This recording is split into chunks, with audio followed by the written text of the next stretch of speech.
barangkali bisa berapa tim Pak atau Ibu kita sepakati atau menyesuaikan saja. Kalau harapannya 2 sampai 3 tim bisa presentasi di hari ini, sehingga di hari kedua bisa lebih sedikit lagi tim yang akan presentasi. Mengingat juga Ibu Puden harus kembali Bu ya. Iya, terima kasih juga Bu Puden. Kemarin informasinya dari Malaka, sekian hari kegiatan bersama Dirjen Bud dan juga Kementerian Pendidikan Kebudayaan, Riset dan Teknologi untuk hal-hal terkait dengan diplomatik Indonesia dan Malaysia. Baru kembali dan harus terbang lagi ke Pekanbaru dan besok juga meneruskan agenda ya Bu ya. Mudah-mudahan dapat mengikuti dari 5 tim ini untuk melihat atau juga menyaksikan dari presentasi masing-masing tim hingga besok siang bisa rampung. Baik, sudah siap barangkali tim yang pertama. Itu barangkali kita sepakati menjelang asar ini kita bisa manfaatkan waktunya. Untuk itu kami silakan untuk presentasi dan kemudian nanti masing-masing dari narasumber bisa untuk memberikan tanggapan atau juga masukan. Kami silakan Umi dan juga Pak Denisa. Terima kasih waktu yang sudah diberikan kepada kami. Di sini kami tim kajian berkaitan dengan upacara belancang, yakni Junaidi Syam, dan saya sendiri adalah Hukmi. Terima kasih pada semuanya, khususnya Dinas Budaya yang sudah memfasilitasi untuk kelancaran penelitian ini.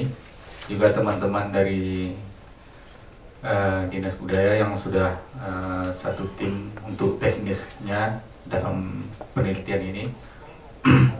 Oke, kami tidak berlama, langsung saja bahwa ini adalah upacara pengobatan belancang yang kami turun di Panipahan.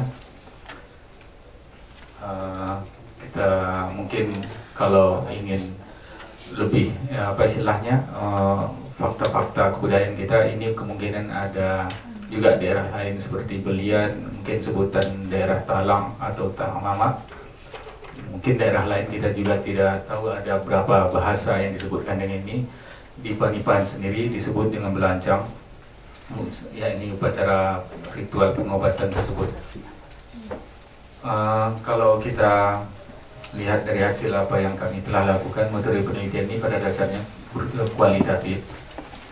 Tentu teknik dalam pengambilan data itu adalah pertama observasi, wawancara otomatis, dan dibantu oleh pustaka.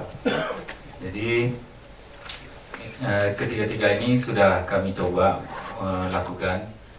Mungkin kalau nanti pun dalam proses pelaporan ini untuk kesempurnaan, tentu kami intens lagi pada persoalan wawancara itu sendiri.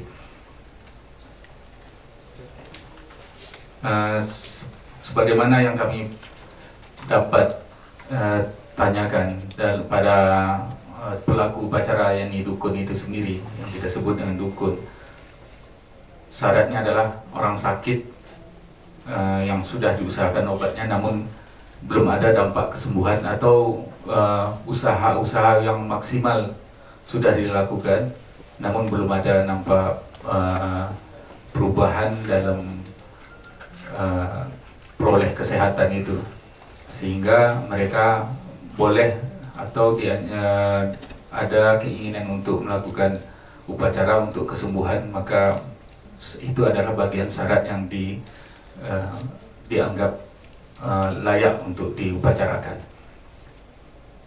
Selanjutnya adalah si sakit harus memiliki hubungan keluarga. Kalau itu dalam maksud keluarga ini adalah juga kekerabatan atau klan yang mewarisi tradisi mereka.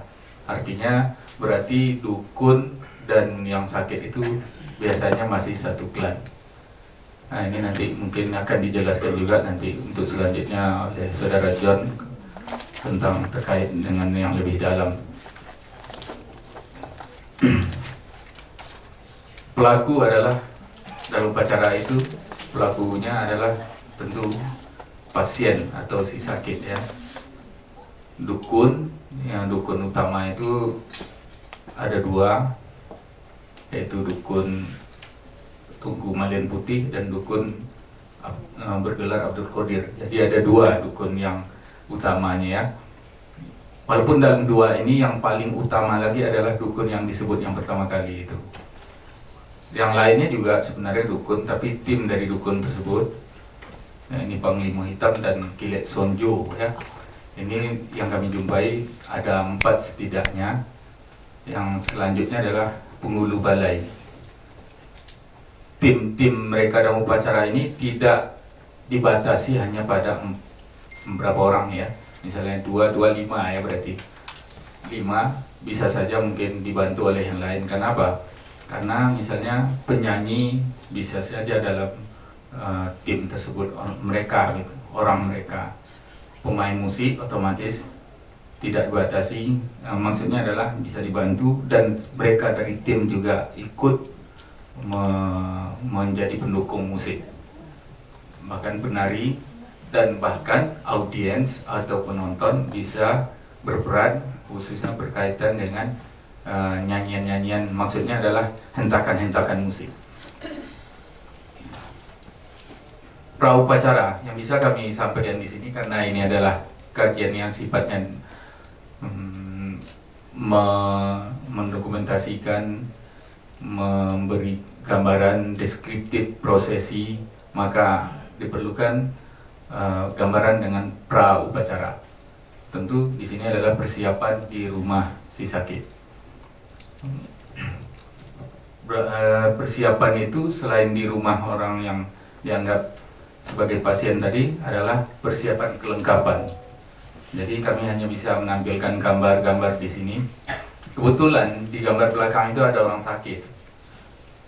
Makanya ada tamu datang itu, anak sekolah datang, ada orang sakit. Dan hebatnya lagi, yang sakit itu tidak bagian dari upacara ini. Karena usaha dia untuk berobat belum maksimal gitu. Rasionalitas orang lain itu kelihatan di situ.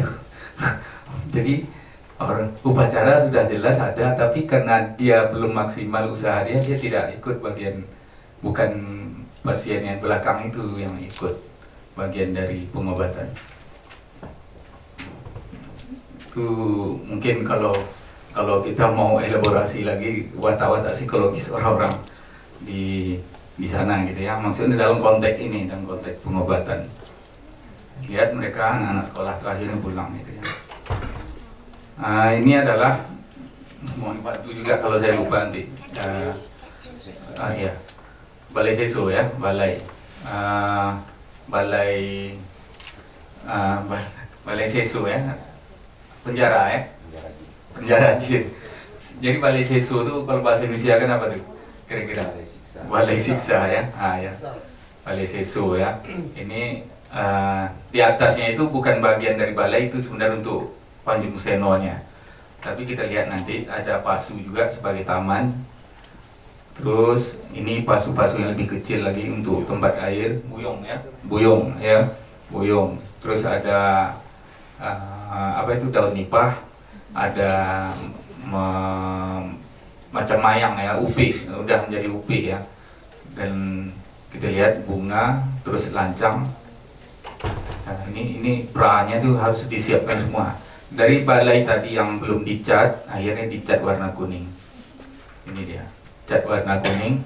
Pasu yang tadi semula adalah kosong itu akhirnya dihias, maka disebut taman. Ada burungnya. Kalau kita tanya burung-burung apa tuh? Burung camar, gitu ya, kalau tidak salah gitu kan, burung camar. Cama kata dia kan, bahasa orang itu kan R-nya tidak ada, burung camar. Nanti diisi air nih, maka disebutlah pasu yang besar itu dengan taman ya, dengan hiasan ini, dan burung itu disebutnya taman. Nah, ini mereka mau mempersiapkan properti lainnya. Ini pagar yang gambar yang dekat kain apa itu, kain merah kuning hijau itu pagar menggunakan semacam mayang juga, mayang pinang pagar. Yang selanjutnya itu, ini maaf ya, satu PowerPoint itu 2 gambar. karena deskripsi kami ini gambar penting, sehingga biar gambar ini banyak terakomodir di sini, sehingga satu layar itu 2 gambar gitu. Sebenarnya gambar kita banyak, tapi kita agak pelit di sini. Jadi itu adalah lancang sebelahnya, dan inilah kira-kira gambaran secara keseluruhan setting dari untuk tempat, maksudnya bukan setting ya, apa istilahnya, arena dari ruang upacara itu. Ada alat musik nanti juga dilibatkan. Itu mereka santai karena sudah dianggap kerja-kerja yang besar itu sudah mulai nampak, mereka santai. Dan itu dukun, Datuk Pengulu, juga tim-tim lainnya. Terus saat upacara, dukun dan timnya mengambil posisi ya. Ini mau saya kasih gambar sedikit. Penghulu balai bertugas mengarahkan teknis upacara. Jadi penghulu balai ini secara teknis paling penting dalam upacara. Walaupun sebenarnya kepala upacara itu sendiri dukun yang utama tadi, tapi teknisnya itu adalah penghulu balai. Terus dengan bernyanyi, menimang atau mengayun lancang. Dalam sesen-sesen itu juga ada berjamu. Dalam setiap bapak-bapak mereka bermain, istilah mereka bermain. Terus memang akhirnya pascanya itu atau upacara itu dilanjut dengan membuang lancang, balik sisu, dan panjung seno. Nah, kira-kira ini gambar persiapan mau upacara. Yang itu lihat memilih pakaian gitu, dan lancang yang sudah ada di ayunan. Karena mungkin kita tertular gaya antropologi, maka penonton di luar pun kita foto gitu ya, di luar rumah, arena. Ini memulai ya, coba dilihat ada alat musik, terus 2 dukun lainnya yang situ adalah medium jin juga ya, dalam posisi yang demikian Anda bisa lihat. Terus kira-kira seperti ini. Terus pintu yang ditutup juga ya. Nah, kami tanyakan sebenarnya itu harus tutup pintu, maka itu proses mau menutup pintu rumah atau arena. Ini adalah upacara berlangsung. Jadi di sini tidak kita sajikan, tentu ini kan proses proses aktivitas. Ini upacara berlangsung dan menimang lancang, terus memberikan pada yang berikutnya karena ganti-gantian juga menimang lancang ini. Datuk Pengulu Balai itu tugasnya teknisnya banyak, mengangkat taman, mengangkat kemenyan dan lainnya. Nanti taman itu kegunaannya adalah setiap dukun itu biasanya tombak itu pada menikam ya, dengan tombak itu ikan yang di dalam pasu yang disebut taman itu menikam. Nanti akhirnya dalam setiap, kalau istilah mereka itu bernyanyi satu season itu bermain ya, 1 kali bermain gitu maksudnya. Nah, itu biasanya penghulu balai itu aktif mengangkat lagi itu barang-barang tadi. Jadi penghulu balai ini secara teknis luar biasa. Dia ikut nyanyi. Sepertinya syaratnya harus bagus juga suaranya. Nampaknya gitu, seolah-olah gitu ya. Kenapa? Karena dia yang secara teknis tadi ngangkut barang-barang yang ada dan dia ikut bernyanyi. Walaupun sebenarnya juga bernyanyi itu boleh dibantu oleh yang lainnya. Maksud mereka juga punya tim gitu.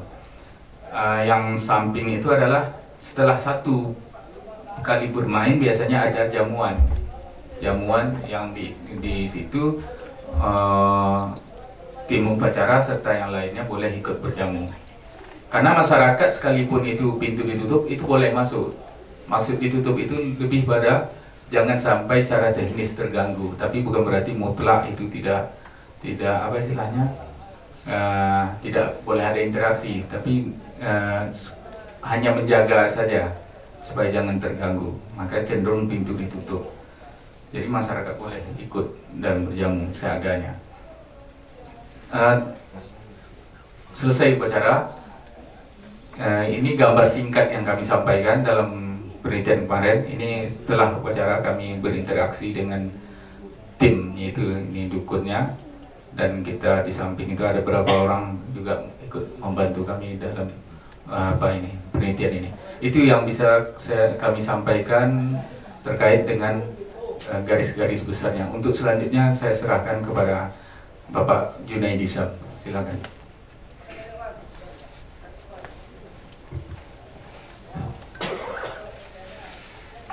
Bismillahirrahmanirrahim. Assalamualaikum warahmatullahi wabarakatuh.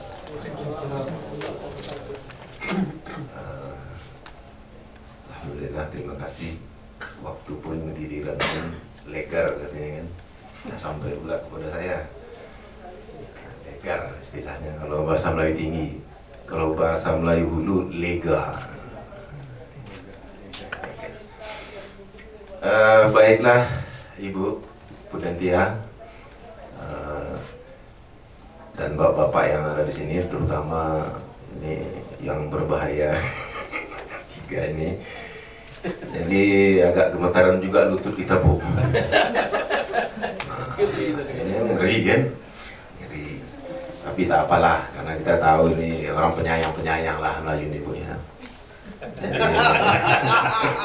Jadi semarah-marahnya orang Melayu itu sesayang-sayang dia.